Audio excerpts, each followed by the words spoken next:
Hello बच्चों, स्वागत है आपके अपने इस ऑनलाइन क्लासेस में। मैं हिमांशु मिश्रा, आपका फिजिक्स टीचर। बच्चों, जैसा कि हम लोग पहला यूनिट डिस्कस कर रहे हैं बेटे, इससे पहले हम लोगों ने काफी कुछ वीडियोस कर लिए हैं जिसमें आपने काफी कुछ बातें जान ली हैं।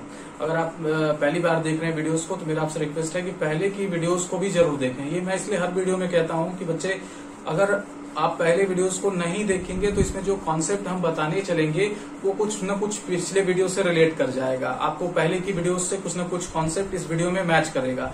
तो ऐसे में अगर आपको वो चीज नहीं समझ में आएगी तो आपका इंटरेस्ट खत्म हो जाएगा और आपको लगेगा कि नहीं, टीचर में कमी है।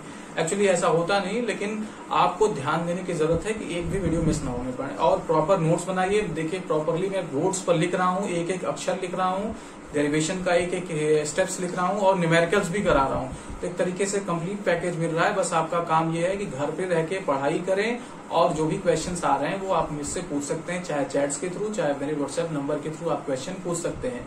तो चलिए, आज के इस वीडियो में हम लोग करने वाले हैं torque on dipole in electric field. और यहाँ पे इलेक्ट्रिक फील्ड हम लोग जो लेंगे वो यूनिफॉर्म इलेक्ट्रिक फील्ड लेंगे। तो हमें क्या करना है आज के वीडियो में, ये बहुत इंपॉर्टेंट है, ये कई बार बोर्ड्स में पूछा जा चुका है।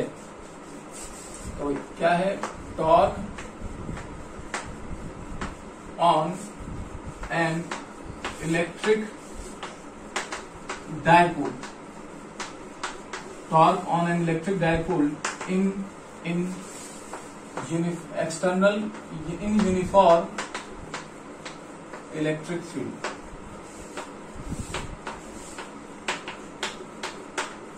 यूनिफॉर्म इलेक्ट्रिक फील्ड क्या होता है, ये इसकी भी बात की जा चुकी है जब हम लोगों ने इलेक्ट्रिक फील्ड लाइंस की बात की थी।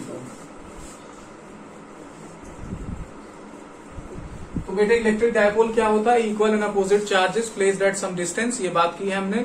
तो अगर हम इसको यूनिफॉर्म इलेक्ट्रिक फील्ड में रखें तो क्या होगा, किस तरीके से ये बिहेव करेगा, हमें इस बात को समझने की जरूरत है। ठीक है, तो चलिए समझते हैं। पहले हम लोग क्या कर लें, एक इलेक्ट्रिक फील्ड ले लें। मान लीजिए हमारे पास क्या है, ये इलेक्ट्रिक फील्ड है। ये लाइंस क्या रिप्रेजेंट कर रही है बेटे?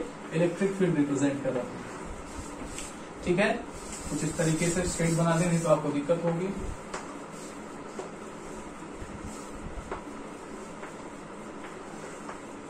तो ये कुछ क्या है, इलेक्ट्रिक फील्ड लाइंस है जो यूनिफॉर्म इलेक्ट्रिक फील्ड को रिप्रेजेंट कर रही है। आपको बताया जा चुका है कि पैरेलल लाइंस क्या होती है, इलेक्ट्रिक फील्ड को रिप्रेजेंट करती है, यूनिफॉर्म इलेक्ट्रिक फील्ड को। अब इसमें हम लोगों ने क्या किया बेटे, एक इलेक्ट्रिक डायपोल प्लेस कर दिया। डायपोल क्या होता है? इक्वल एंड अपोजिट एंगल पे। तो हमने क्या किया, एक डायपोल प्लेस कर दिया। अब ये डायपोल पर ये सपोज कर लीजिए प्लस क्यू चार्ज है। यहाँ पर कितना चार्ज है? प्लस क्यू है। और यहाँ पे कितना चार्ज है? Minus Q. और ये इलेक्ट्रिक फील्ड के साथ थीटा एंगल बना रहा है। ठीक है, और ये जो लेंथ है डायपोल का, लेंथ हम लोग एज यूजुअल कितना लेंगे? 2a टाइप का लेंगे। क्यों लेंगे, इसकी भी बात की जा चुकी है कि कैलकुलेशन इसके लिए आसान हो जाता है। तो हमारे पास एक यूनिफॉर्म इलेक्ट्रिक फील्ड क्या है बेटे? E है। और एक हमारे पास इलेक्ट्रिक डायपोल है जिस पर चार्जेस प्लस क्यू और माइनस क्यू, और उनके बीच का सेपरेशन 2a है। और ये इलेक्ट्रिक फील्ड के साथ थीटा एंगल बना रहा है। तो होगा क्या, देखिए, अब इलेक्ट्रिक फील्ड में और आपके बीच में क्या होता है, एक रिलेशन होता है, force on electric charge on electric field. आपको मैंने फॉर्मूला बताया था, E is equal to F upon Q, याद है? ठीक है, तो F इज इक्वल टू क्या हो जाएगा? QE। होगा कि नहीं? तो ये इलेक्ट्रिक फील्ड इस चार्ज पर भी फोर्स लगाएगा, इस चार्ज पे भी फोर्स लगाएगा, लेकिन किस पर किधर लगाएगा, इस बात की बात है। तो देखिए, ये प्लस चार्ज है और अगर ये इलेक्ट्रिक फील्ड बेटे इधर की तरफ है तो आपको याद होगा कि इलेक्ट्रिक फील्ड लाइंस किधर की तरफ होती हैं? Away from the electric field, away from the charge होती है ना। यानी ये इलेक्ट्रिक फील्ड लाइन ये शो कर रहा है कि यहीं पे कहीं स्ट्रॉन्ग पॉजिटिव चार्जेस रखे हैं, यहीं पर कहीं स्ट्रॉन्ग पॉजिटिव चार्जेस रखे हैं जहां से ये इलेक्ट्रिक फील्ड लाइंस निकल रही हैं। अच्छा, जब निकल रही हैं तो ये प्लस पे क्या करेंगी? Away from the charge, away from the electric field force लगाएंगे कि नहीं? जैसे समझो कि इस पे क्या करेंगे, away from the charge.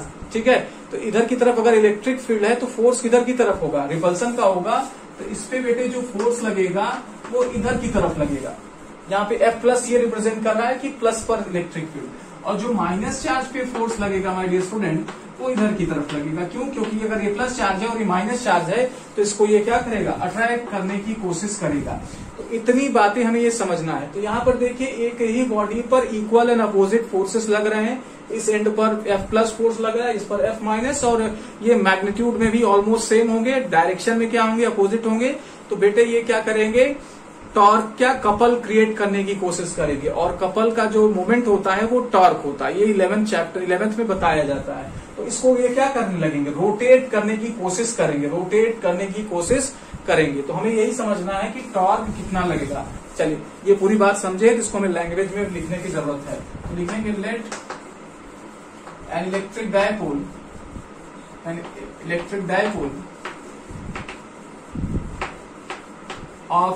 of charges plus q and minus q separated by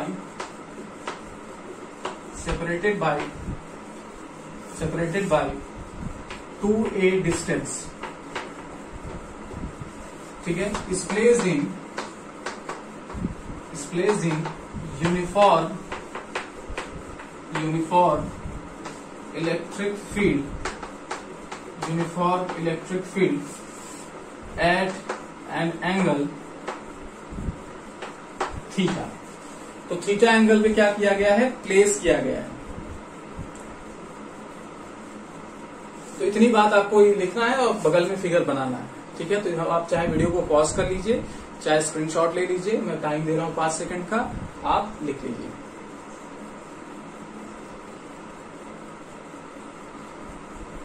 चलिए तो अब इसको मैं मिटाता हूं और उसके बाद आगे की बात करता हूं, क्योंकि हमारे पास जगह कम है, इस वजह से मिटाना पड़ेगा। चलिए अब हमें ये निकालना है कि प्लस पर कितना फोर्स है, माइनस चार्ज पे कितना है। तो force on plus Q charge कितना हो जाएगा बेटे, F प्लस मैंने बोला, इसे आप QE लिख लीजिए, ठीक है, इक्वेशन 1। और force on minus Q charge, ठीक है, मैग्नीट्यूड ले लीजिए, आपको दिक्कत है तो माइनस चार्ज यहाँ पे माइनस लिख दिया बेटे, माइनस यहाँ पे ये हो जाएगा, है ना। आपका मन है तो चाहे तो माइनस पुट कर दीजिए, ठीक है। अब क्या लिखेंगे, डायरेक्शन लिखेंगे F plus and F minus. ये क्या होंगे बेटे, ये इक्वल होंगे, वैल्यूज में तो इक्वल होंगे लेकिन अपोजिट डायरेक्शन होंगे। आर इक्वल बट अपोजिट, ठीक है। तो इक्वल एंड अपोजिट होने के कारण बेटे इनका जो नेट फोर्स होगा, इस बॉडी पर नेट फोर्स कितना होगा, F प्लस और F माइनस, वो कितना हो जाएगा, 0 हो जाएगा। तो अगर क्या हो रहा है, इक्वल एंड अपोजिट फोर्सेस किसी ऑब्जेक्ट पर लग रही हैं और उसकी वजह से जो क्या होगा, नेट फोर्स है वो क्या होगा, 0 होगा। तो बॉडी क्या होगी, अब आगे नहीं बढ़ेगी, आगे नहीं, मतलब ये इलेक्ट्रिक फील्ड में आगे नहीं, ये अपनी जगह पे क्या करेगी, रोटेट करेगी। जिसे अपनी कॉपी में लिख लीजिए जल्दी से।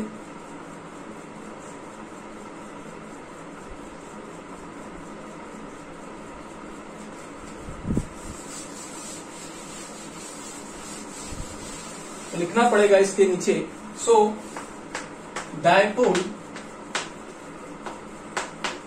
will not be in translational motion।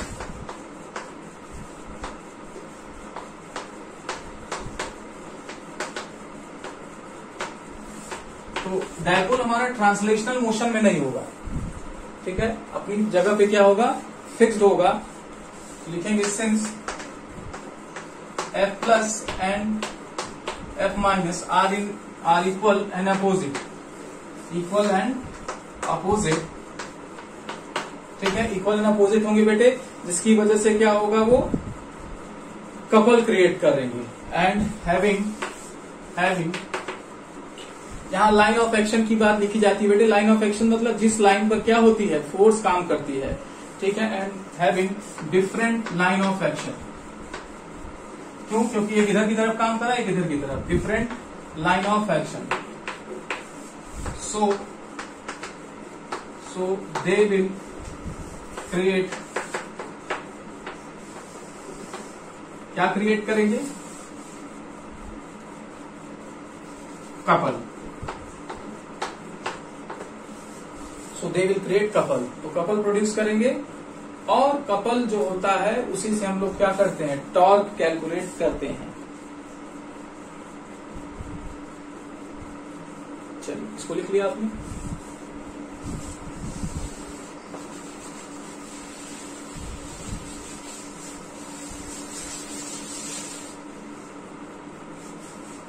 So torque, तो बेटे tau is equal to, torque को हम टाउ बोलते हैं, और यहाँ क्या होगा, ये मोमेंट ऑफ द फोर्स के इक्वल होगा। क्या होगा, मोमेंट ऑफ द फोर्स या कपल के इक्वल होगा। और ये कैसे डिफाइंड होता है, एंड मोमेंट ऑफ कपल,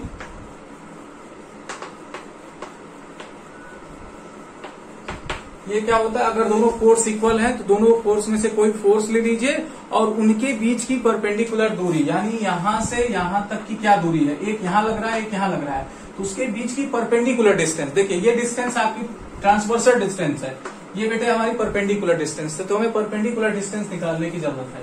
तो moment of force couple is equal to force, कोई भी force, either of the force, चाहे बेटा लिख दें either of the force into perpendicular distance between them, distance between force। तो हमें क्या चाहिए, परपेंडिकुलर डिस्टेंस बिटवीन फोर्स चाहिए। चलिए, मोमेंट ऑफ कपल यानी टाउ आपको पता लग गया, ठीक है। तो टाउ इज इक्वल टू क्या हो जाने वाला है, आप देखिए यहां पर हमें क्या करें, ट्राइंगल फॉर्म कर लें, इसे ट्राइंगल ए बोल दो, इसे ट्राइंगल बी बोल दो, इसे ट्राइंगल सी बोल दो। तो एसी ही तो चाहिए हमें, परपेंडिकुलर डिस्टेंस एसी ही तो है, तो फोर्स एफ ले लो एंड एसी ले लो, इसे इक्वेशन 1 कर दिया जाए।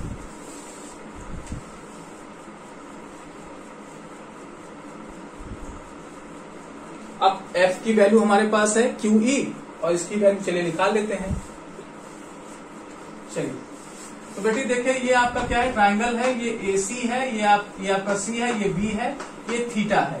तो हमें क्या, ये लेंथ पता है, 2A पता है, तो हम क्या कर लें, इस ट्राइंगल में क्या कर लें, साइन थीटा ले लें। Sine theta is equal to क्या होता है, परपेंडिकुलर अपॉन हाइपोटेन्यूज। तो परपेंडिकुलर बेटे आपका ये है, ठीक है, सॉरी थीटा के लिए परपेंडिकुलर AC हो जाएगा, ठीक है, और हाइपोटेन्यूज हमारा 2A, तो AC अपॉन क्या हो जाएगा AB, और sine theta is equal to क्या आ जाएगा, AC की वैल्यू में निकालनी है, ये 2A, तो AC इज इक्वल टू क्या आ जाएगा, 2A से मल्टीप्लाई कर दो, 2A साइन थीटा, ये किनारे आप लिख लीजिएगा।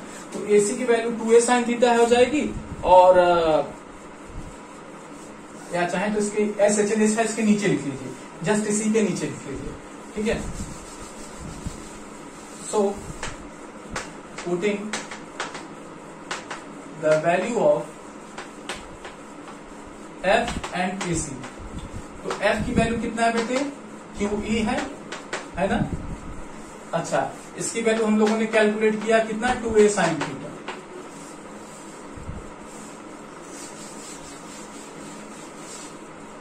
इसको जरा सेट कर दें, तो हम लोग क्या कर रहे हैं, 2AQ को एक साथ ले रहे हैं, यहाँ पे मैंने E को अलग ले लिया, 2AQ को मैंने A ब्रैकेट में ले लिया, और साइन थीटा, इसे आप क्या कर लीजिए, इक्वेशन A बना लीजिए।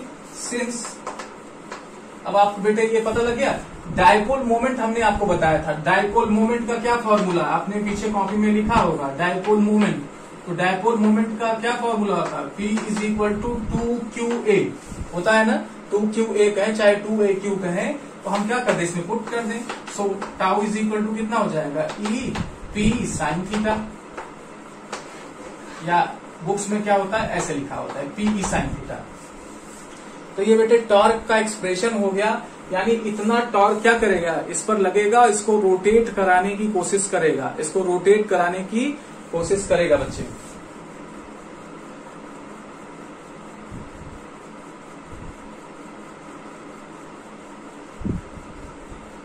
चलिए,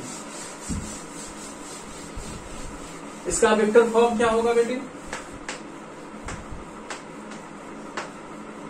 देखिए आपको पता होना चाहिए कि अगर वेक्टर A क्रॉस B का अगर हम क्या करें, प्रोडक्ट करें, मान लीजिए C के इक्वल है, तो ये होता है AB साइन थीटा। क्या होता है, AB साइन थीटा। तो यहाँ पर देखिए P है, P भी वेक्टर है, E भी वेक्टर है, और साइन थीटा उनके बीच का क्या कर रहा है, एंगल दे रहा है, दैट इज वाई ये क्या हो जाएगा, tau is equal to P cross of E, ये वेक्टर फॉर्म हो जाएगा। यहाँ पे बेटे आपका एम कैप होता है, इसलिए ज्यादा दिमाग न लगाएं फिलहाल, ये 11th की बात है।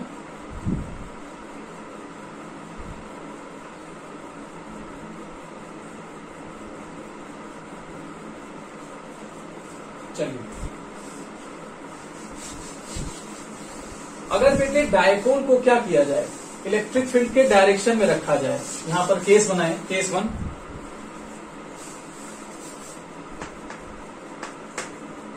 मान लीजिए हमारे पास इलेक्ट्रिक फील्ड इस तरीके से है और हमने डायपोल को क्या किया, इस तरीके से रखा, ये -q और +q, ठीक है। तो अगर +q अवे है बेटे, देखिए क्योंकि डायपोल का जो मोमेंट होता है उसके साथ एंगल लेते हैं भाई। ये तो आप कह सकते हो कि सर ये तो 180 भी बना सकता है, 0 भी बना सकता है। तो यहाँ पे थीटा = हम 0 ले रहे हैं, क्यों? क्योंकि डायपोल मोमेंट P का डायरेक्शन E के डायरेक्शन में है। P का इधर की तरफ डायरेक्शन है, ये -q चार्ज है और ये +q चार्ज है। तो P का डायरेक्शन इधर की तरफ, तो E का भी डायरेक्शन इधर की तरफ, इनके बीच का एंगल क्या हो जाएगा, 0 हो जाएगा, ठीक है। If dipole is placed parallel, या ऐसे लिखें पैरेलल के बजाय बढ़िया है कि अलोंग द डायरेक्शन, क्योंकि पैरेलल 2 केसेस में आएगा, along the direction of the field, that is theta = 0। Theta = 0। तो थीटा = 0 पर रखने पे बेटे टाउ कितना हो जाएगा, PE sin 0 हो जाएगा। और sin 0 की वैल्यू कितनी होती है, 0। तो टाउ की वैल्यू कितना हो जाएगी, 0। टॉर्क 0 होने का मतलब रोटेट नहीं करेगा, रोटेट नहीं करेगा क्यों, और दूसरा ऑब्जेक्ट पे जितना इधर फोर्स लगेगा उतना इधर की तरफ फोर्स लगेगा। इस वजह से डायपोल क्या होगा, स्टेबल होगा, ठीक है, और इक्विलिब्रियम में होगा। तो इसलिए क्या बोलते हैं, सो इन दिस केस, क्योंकि जितना फोर्स इधर की तरफ लगेगा उतना इधर की तरफ बेटे, और ये क्या होगा, इफेक्टिवली दोनों तरफ इक्वल ही फोर्स लगेंगे। So in this case dipole will be in stable equilibrium. Question पूछता है, बार बार पूछता है कि स्टेबल इक्विलिब्रियम क्या है और अनस्टेबल इक्विलिब्रियम क्या है। तो इसको आप अच्छे से लिख लीजिए। इस केस में डायपोल को बोला जाएगा कि वो स्टेबल इक्विलिब्रियम में है, क्योंकि बेटे इस पे जितना फोर्स इधर की तरफ उतना फोर्स इधर की तरफ, और इक्वल एंड अपोजिट फोर्सेस लगेंगी, ठीक है।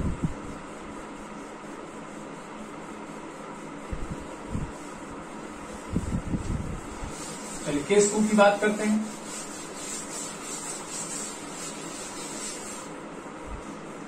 अब डायपोल को हम लोग क्या करेंगे, opposite direction of the field रखेंगे। Dipole is placed opposite direction, placed in opposite direction to E, यानी इलेक्ट्रिक फील्ड, ठीक है बेटे। तो थीटा क्या हो जाएगा, 180। जरा इसको एनालाइज करते हैं। मान लीजिए इलेक्ट्रिक फील्ड इस तरीके से, डायपोल हमने कुछ इस तरीके से रखा कि अब प्लस चार्ज इधर की तरफ है और माइनस चार्ज इधर की तरफ है। अब देखो डायपोल पर क्या होगा, चूंकि इलेक्ट्रिक फील्ड इधर है तो ये इधर की तरफ फोर्स लगाएगा, इधर की तरफ, इक्वल एंड अपोजिट फोर्सेस तो है, लेकिन चूंकि प्लस क्या है, इधर की तरफ ज्यादा है, इस वजह से जो इफेक्टिव फोर्स होगा वो थोड़ा सा ज्यादा होगा इस पर। और डायपोल जो इलेक्ट्रिक फील्ड चाहता है वो कुछ इस तरीके से चाहता है कि माइनस इधर रहे, प्लस इधर रहे, लेकिन उल्टा होने की वजह से ये इक्विलिब्रियम में तो है कि फोर्सेस तो लगभग इक्वल है, लेकिन इलेक्ट्रिक फील्ड को ये बात जमती नहीं, इस वजह से ये अनस्टेबल होगा। स्टेबिलिटी किसमें होगी, इसमें होगी, ठीक है। तो फोर्स तो आपका क्या हो जाएगा, टाउ = PE sin 180 से बेटे, sin 180 से क्या हो जाएगा, वैल्यू तो आपकी 0 हो जाएगी, क्योंकि sin 180 आपका 0 होता है। तो टॉर्क तो 0 लगेगा, लेकिन ये थोड़ा सा अनस्टेबल होगा। इन this case dipole will be in unstable equilibrium, इसमें होगा अनस्टेबल इक्विलिब्रियम में होगा। ये क्वेश्चंस पूछे जाते हैं कि स्टेबल इक्विलिब्रियम क्या है और अनस्टेबल इक्विलिब्रियम क्या है, इसको अच्छे से नोट कर लीजिए। एक लास्ट जो बच रहा है केस 3, उसको देखते हैं। अब डायपोल को हम लोग परपेंडिकुलरली रख दे, इलेक्ट्रिक फील्ड के परपेंडिकुलरली रख दे। तीसरा case, dipole is placed perpendicular to the electric field, माने इलेक्ट्रिक हमारी क्या है, इलेक्ट्रिक फील्ड इस तरीके से है और डायपोल जो है प्लस क्यू और माइनस क्यू इस तरीके से रखा है, यानी थीटा कितना बना रहा है 90 बना रहा है। तो 90 बनाएगा तो बेटे आपका जो ये फॉर्मूला है tau is equal to P E sine theta में थीटा की जगह हम 90 रख देंगे और 90 आपकी क्या होती है साइन 90 1 देती है, यानी साइन 90 की मैक्सिमम वैल्यू। इस वजह से टाउ को बोलेंगे कि मैक्सिमम फोर्स होगा, मैक्सिमम होगा और इसकी वैल्यू कितना है P E, this is the maximum tau.